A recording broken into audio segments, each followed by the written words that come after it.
Sa bawat araw ng ating buhay, may mga pagkakataong napapagod tayo.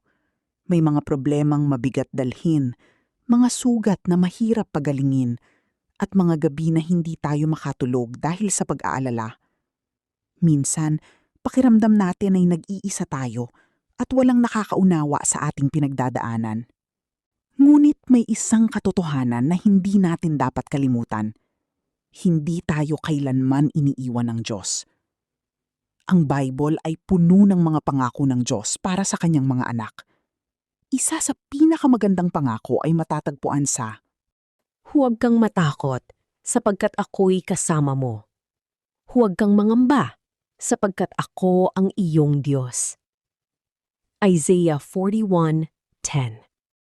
Ang talatang ito ay nagpapaalala sa atin na kahit gaano man kahirap ang buhay, kasama natin ang Diyos. Hindi niya tayo pinapabayaan sa ating laban. Kapag tayo ay sugatan, siya ang nagpapagaling. Kapag tayo ay mahina, siya ang nagbibigay lakas. Kapag tayo ay naliligaw, siya ang gumagabay. At kapag tayo ay nawawalan ng pag-asa, siya ang nagbibigay liwanag. Maraming tao ang naghahanap ng kapayapaan sa pera, relasyon o tagumpay. Ngunit ang tunay na kapayapaan ay matatagpuan lamang sa Diyos. Ang kapayapaang galing sa Diyos ay hindi nakadepende sa sitwasyon. Kahit may problema, may kapayapaan pa rin sa puso kapag kasama natin si Jesus. Sabi sa, "Ipinagkakaloob ko sa inyo ang aking kapayapaan." John 14:27. Ang kapayapaang inibibigay ni Jesus Christ ay hindi tulad ng kapayapaan ng mundo. Ito ay kapayapaang nagbibigay lakas kahit sa gitna ng bagyo ng buhay. Minsan, iniisip natin na hindi na tayo kayang patawarin ng Diyos dahil sa dami ng ating pagkakamali. Ngunit tandaan natin, walang kasalanang mas malaki kaysa sa pag-ibig at awa ng Diyos.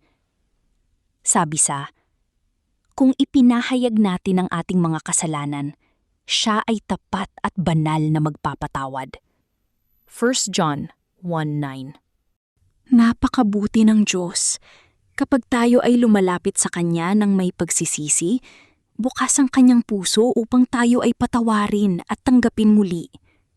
At ngayon, kung ikaw ay pagod, nasasaktan, natatakot, o nangangailangan ng pag-asa, samahan mo ako sa panalangin ito. Panginoong Diyos, maraming salamat po sa araw na ito. Salamat dahil kahit minsan ako ay mahina, hindi mo ako iniiwan. Salamat dahil ang iyong pag-ibig ay hindi nagbabago. Panginoon, lumalapit po ako sa iyo ngayon. Dala ang lahat ng aking pagod, takot, problema, at sugat sa puso. Alam mo ang bawat luha na aking itinago at bawat sakit na hindi ko masabi sa iba. Panginoon, hinihiling ko po ang iyong kapayapaan.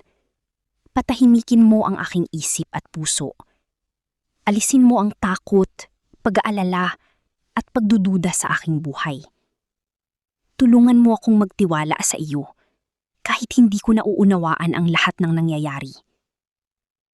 Panginoong Jesus, patawarin mo po ako sa aking mga kasalanan. Linisin mo ang aking puso at baguhin mo ang aking buhay.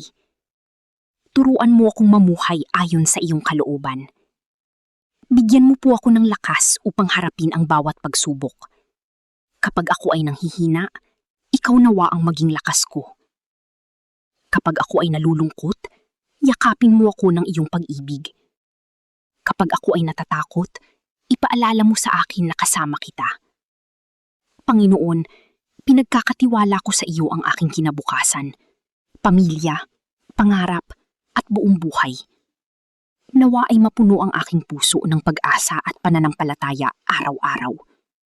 Maraming salamat, Panginoon, dahil alam kong pinakikinggan mo ang aking panalangin. Sa pangalan ni Jesus.